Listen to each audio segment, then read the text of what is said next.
Gesù uvamtobie. Jesus en ti confio.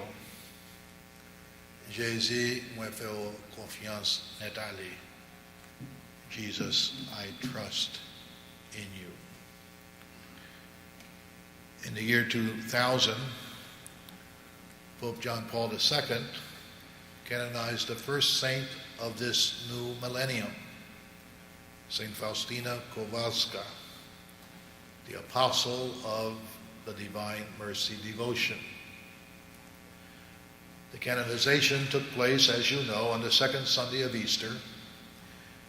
And after that ceremony, the Holy Father indicated that henceforth, the last day of the octave of Easter would be designated Divine Mercy Sunday. This designation is, as the official decree of the Congregation for Divine Worship said, and I quote,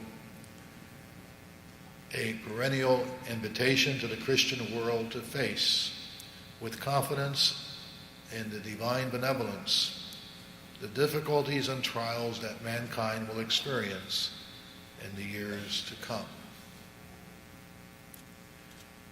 Sister Faustina was a simple nun in Poland. During the first half of the 20th century, she had a series of mystical experiences in which she received a number of revelations which have given rise to this ever-increasingly popular devotion. I remember when I was a young priest in 1976, I was visiting people on First Friday to bring shut-ins Holy Communion. And in my parish here in Miami, Corpus Christi, there was an old Polish lady who lived by herself and was very infirm, but she had in her hands always, when I came to bring her Holy Communion, a brochure, a pamphlet with the Divine Mercy prayers on it. And that was my first exposure to this devotion.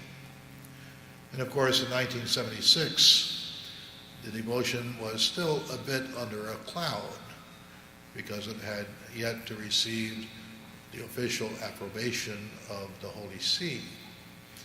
But there was a bishop at that time who was the Bishop of Krakow, who asked that the theologians study Sister Faustina's writings and also, for the help of the theologians of Rome who were studying her writings in Italian, offered that a better translation be provided of them. This bishop was able to resolve that suspicion. And the devotion to Divine Mercy has been endorsed by the Church and has been endorsed by that same bishop, not only when he was the Archbishop of Krakow, but when he became the Bishop of Rome, John Paul II. And this year, on that same date in which we celebrate Divine Mercy Sunday, he will be raised to the altars in the ceremony of beatification. The Holy Father used to say there is no such thing as coincidence, but it's all manifestations of the providence of God. And so we should see the Holy Father's beatification on Divine Mercy Sunday as a providential grace for all of us. As I said, Sister Faustina was a very simple nun, but one that was very devout and very obedient to her confessors. Her confessor was also recently beatified just 2 years ago. And she wrote her diary partly in response to the counsel of her confessor. And in that diary, she wrote how she heard Jesus bid to her to tell the whole world about my inconceivable mercy. Let no soul fear to draw near to me, even though its sins be as scarlet. Mankind will not have peace until it turns to the font of my mercy. These were the words that St. Faustina heard Jesus tell her.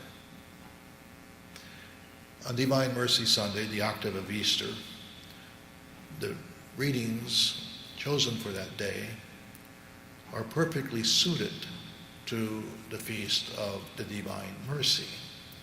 And so when the Holy Father said that the octave of Easter would be designated as Divine Mercy Sunday, it was not necessary to propose new scripture readings for that day. The gospel of that day tells us of the risen Lord's appearance to his apostles, who because of their fears had hidden behind the locked doors of the upper room where they had last shared in his Last Supper. Jesus' Easter gift to his frightened apostles on that evening, the evening of his resurrection, was peace. Peace I give you, he told them. And then he empowered them to be peacemakers themselves by giving them the authority to forgive all repentant sin. Whose sins you shall forgive, they are forgiven them.